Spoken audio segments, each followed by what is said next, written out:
شفا نجفی صاحب کی طرف۔ مولانا صاحب خوش آمدید۔ وعلیکم السلام، بہت شکریہ۔ قبلہ، آپ نجاسات اور ان کے احکام بیان کرنے کی طرف جا چکے ہیں، لیکن یہاں میں آپ کو روکتے ہوئے نجاسات کی اجمالی فہرست چاہوں گا کہ آپ بیان فرما دیں ہمارے ان ناظرین کے لیے کہ جو انہیں نوٹ کرنا چاہتے ہیں۔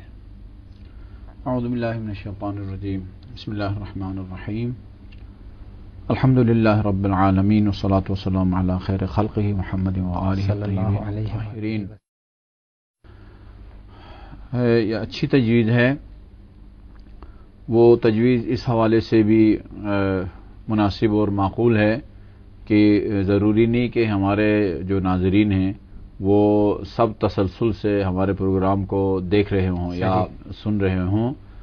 اتفاقاً بھی اگر کوئی احباب میں سے، ہمارے ناظرین میں سے اس پروگرام کو دیکھے اور سنے تو کم سے کم اس کے ذہن میں اس کائنات میں موجود نجاسات کی ایک فہرست موجود ہونی چاہیے، جس سے وہ اپنی زندگی میں اجتناب اور گریز کی کوشش کر سکے۔ صحیح۔ ہم نے عرض کیا نجاست ایک باطنی آلودگی کا نام ہے جو نظر نہیں آتی، ہم آنکھوں سے دیکھ نہیں سکتے نجاست کو، نہ ہاتھوں سے اس کو چھو سکتے ہیں، لیکن جس کو شریعت نے نجس کہہ دیا، پلید کہہ دیا، رجس کہہ دیا، اس سے ہمیں اجتناب کرنا ہے۔ اور اس سلسلے میں میں اپنی سعادت سمجھوں گا کہ اس مناسبت سے اپنے اور اپنے ناظرین کے چوتھے امام اور حجت خدا امام زین العابدین علیہ الصلوۃ والسلام کی ایک روایت پیش کرنے کی سعادت حاصل کروں۔ اس روایت میں امام سجاد نے فرمایا، عجبت لمن یتفکر فی محسوساتہ ولا یتفکر فی معقولاتہ۔ مجھے تعجب ہوتا ہے انسان پر کہ وہ محسوسات کے بارے میں بہت فکر مند رہتا ہے، یعنی وہ چیزیں جو اس قابل مشاہدہ اور محسوس بدن کے لیے فائدہ مند ہیں اس کو حاصل کرنے کی کوشش کرتا ہے، اس کو بڑے شوق سے استعمال کرتا ہے۔ صحیح۔ اور جو اسی جسد خاکی کے لیے نقصان دہ ہے یا مضر ہے اس سے بچنے کی کوشش کرتا ہے۔ آپ دیکھتے ہیں جب کسی ہوٹل میں ہم لوگ جاتے ہیں تو بہت دیکھا جاتا ہے، نوٹ کیا جاتا ہے، چیک کیا جاتا ہے کہ جس پلیٹ میں، جس برتن میں ہم کو کھانا دیا جا رہا ہے وہ صاف ہے یا صاف نہیں ہے۔ اچھا، یہ جو جسد خاکی ہے اس کی تربیت، اس کے نشو و نما، اس کی تقویت کے لیے ہم ڈاکٹروں کے پاس جاتے ہیں، صحیح، لسٹ لے کے آتے ہیں۔ شوگر کا مریض ایک پوری لسٹ لے کے آتا ہے، ممنوعہ چیزوں کی ایک لسٹ لے کے آتا ہے، جن سے پرہیز کرنا ضروری ہے۔ ان سے بھئی پرہیز کرو، شوگر کا مریض ہے، یہ چیزیں کھاؤ اور یہ چیزیں نہ کھاؤ۔ محسوسات ہے، جسم محسوس ہے، جو چیز اس کے لیے فائدہ مند ہے اس کو استعمال کرتے ہیں، جو اس کے لیے نقصان دہ ہے اس سے پرہیز کرتے ہیں۔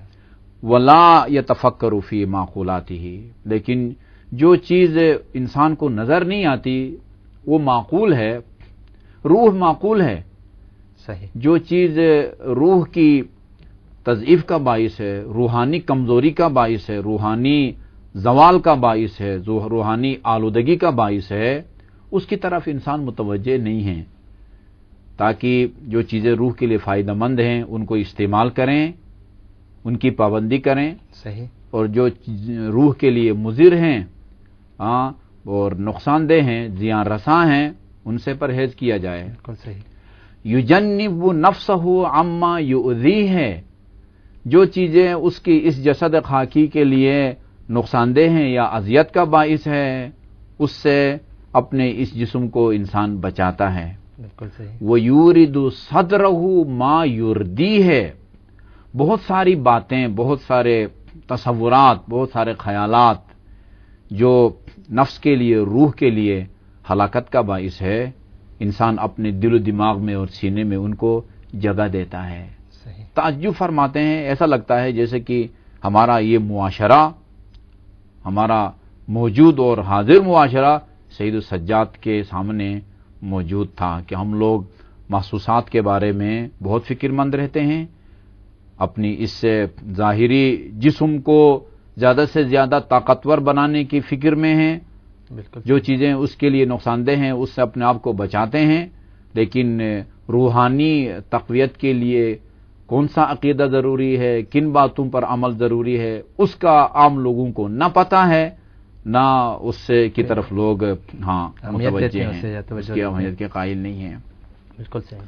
ہم نے عرض کیا تھا اللہ تعالیٰ کا یہ کرم ہے، یہ اس کا لطف اور اس کا تفضل ہے کہ اس کائنات، اس وسیع و عریض کائنات میں اپنی نعمتوں میں، اپنی مخلوقات میں صرف 10 چیزوں کو اللہ تعالیٰ نے نجس قرار دیا ہے، ناپاک قرار دیا ہے۔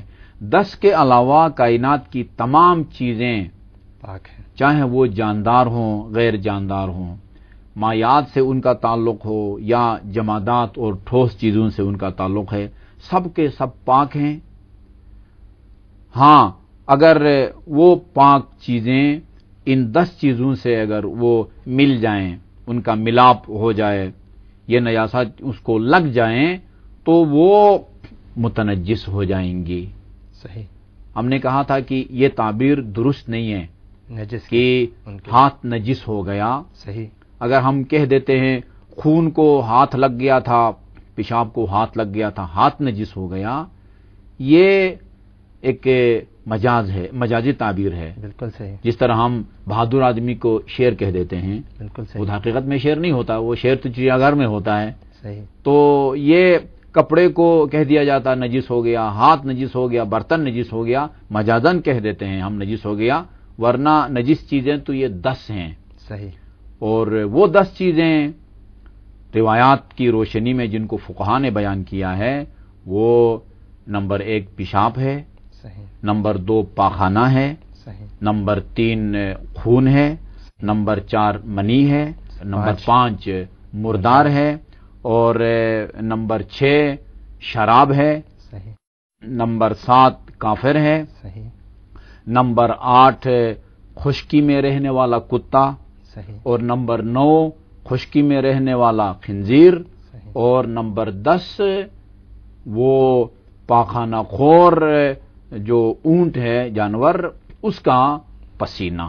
صحیح۔ یہ 10 چیزیں ہیں کہ جن میں ذاتی طور پر نجاست پائی جاتی ہے، یا اگر یہ اور کائنات کی سب چیزیں پاک ہیں، ان 10 چیزوں کی نجاست اگر کسی اور پاک چیز تک منتقل ہو جائے، کپڑے تک منتقل ہو جائے، برتن تک منتقل ہو جائے، آپ کی دار و دیوار یا فرش تک منتقل ہو جائے، تو وہ متنجس ہو جائے گی، جس کو عام زبان میں کہا جاتا ہے کپڑا نجس ہو گیا، ہاتھ نجس ہو گیا، یا فرش نجس ہو گیا۔ متنجس یعنی پاک ہونے کے قابل، متنجس سے مراد ہاں، متنجس یہ ہے کہ ہاں اس میں عارضی طور پر نجاست آ گئی، لیکن جو جن چیزوں کے ذریعے متنجس چیز کو پاک کیا جا سکتا ہے، اس کے ذریعے اس کو دوبارہ پاک کیا جا سکتا ہے۔ ذاتاً پاک ہے اور دوبارہ پاک ہو بھی سکتا ہے، دوبارہ پاک ہو سکتا ہے، لیکن نجس جو نجس ہے